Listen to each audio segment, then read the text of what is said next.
best way to control people is to make them believe that they're not being controlled at all, that what they say and do is of their own free will. This is exactly what the Islamic regime does in Persepolis by Marjan Satrapi. To accomplish this, the rulers in Persepolis create sexist double standards, or expectations for women that don't apply to men. These double standards are exceptionally effective because they're a method by which men use their power to dictate what is morally right and wrong and women's lives, allowing them to protect their actions while penalizing women for every infraction. Men in Persepolis claim to save women from rape by veiling them, while men are free to wear whatever they want. Men in Iran and men of today claim to protect women from sin by extolling the virtues of virginity and punishing those who don't conform, while at the same time bragging about how many partners they've had. As in Persepolis, our lives are still controlled by double standards. They dictate our lives from how we speak to what clothes we wear without a single word being spoken.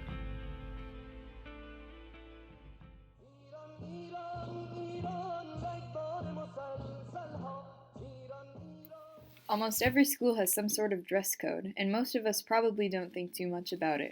But whether we realize it or not, our dress codes actually impact the way we think, because they become rules of society. It becomes the woman's burden to be conscientious of what she is wearing, and the punishment falls on her when she wears something that does not conform with the expectations of society. In Persepolis, women are forced to comply with a ridiculously strict dress code. They must wear the veil and be covered from head to toe. But what effect does the veil actually have when it's forced on people? It serves to empower a patriarchal society. Regime leaders told women that they must wear the veil to protect themselves from rape and sexual assault, while men are free to wear whatever they wanted without fear of persecution. The justification for imposing the veil is protecting females from rape. This teaches boys that that is the only protection, and that someone not wearing it or wearing it improperly is inviting rape. It sets up a victim-blaming society. If a woman is raped, they place the fault on the women who are assaulted instead of their attackers. What did she expect to happen at 1 a.m. in the morning after sneaking out?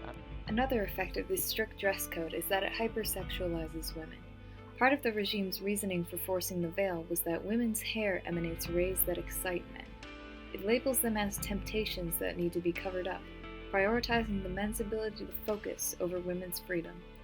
As a result, this dehumanizes women, diminishing their value to nothing more than an object of temptation. Indeed, many school dress codes have similar effects, and girls' dress codes are significantly more regulated and enforced than boys', even though both boys and girls technically have the same dress code. And now to Miss Dutton for a brief explanation of Como dress code. Is females for the midriff or cleavage, and then when the shorts are too short, or when stuff is absolutely see-through in the back. We're like, no, can't wear that. Right. Awesome. No, if I had my brothers, I would say everybody needs to have something that's not shape revealing.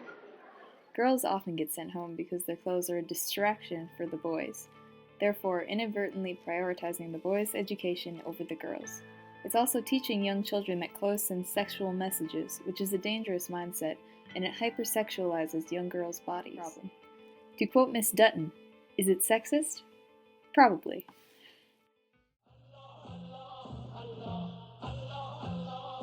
How are women allowed or expected to speak and express themselves? Girls and women battle double standards regarding speech daily. Throughout history, women's voices have been rarely heard.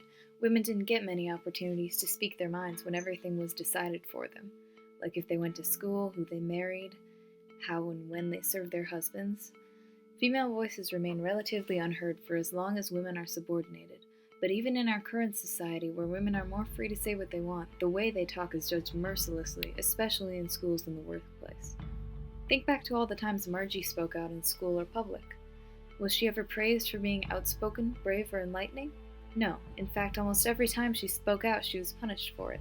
Often she was reprimanded by her female peers and teachers who saw her as being brash, crude, and unladylike. This demonstrates how these controlling social norms trickle down from the powers and are often implemented by women on women. And the effects of these internalized rules of speech are devastating. Margie is repeatedly kicked out of schools, thrown out of her living arrangements, scolded, and judged. No one, with the exception of her family and a few peers, really encouraged her to speak out because that was such an unusual thing for a woman to do. We can compare this to our society today when examining how it treats women who speak out or are in positions of power. While men in power who lead with a strong voice are commonly described as authoritative, good leaders who take charge, women are rarely given the same adjectives. Rather, according to Huffington Post, they're labeled as aggressive, bossy, and bitchy, all words with a negative connotation. Notice how in most movies with a female boss, she comes off as overbearing, unlikable, and cold. This forces women to walk a fine line between being an effective leader and being perceived as a moral despot. Not to mention, women who gain authority are always portrayed as having failed miserably in another significant part of their life, like family, love, self-care, or free time. You can either have a career or a perfect family, but never both. Whereas men are portrayed as having it all: loving family, successful career, and stable psyche.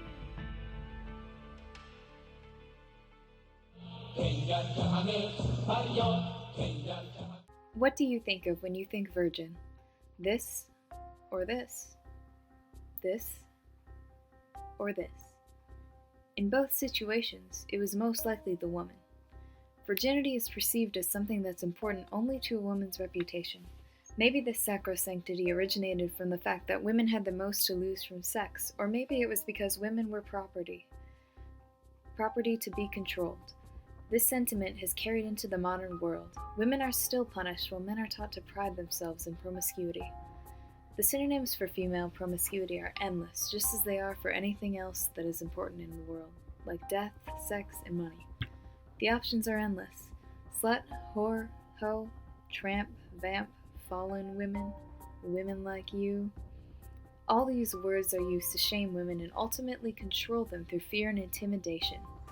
These words are used as the reasons for why a strong, independent woman like Margie's mom should be pushed up against a wall and fucked. It's evident that words like slut and whore aren't just used against women who are promiscuous, but also to degrade women who are strong, who own their actions, and who are independent.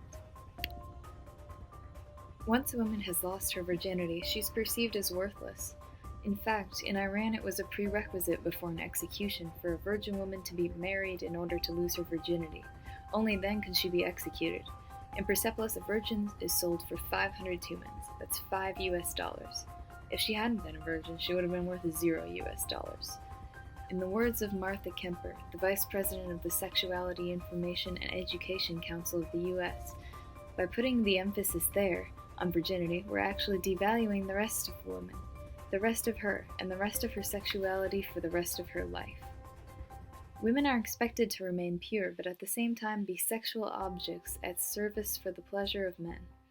According to an anonymous article, virgins have value as wives and girlfriends, but sluts have value as easy lays. And this is not a value that is merely imposed on women by men. Women internalize this idea, and it controls both themselves and others around them, whether it's feeling guilt for sleeping with more than one partner, or fearing the judgment from other women of owning your sex life. This double standard is best explained by author Chimamanda Ngozi Adichie. We teach girls that they cannot be sexual beings in the way that boys are.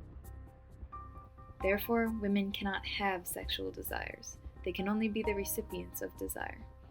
This makes it easier to control women because they're perceived as having no voice in the matter of sex.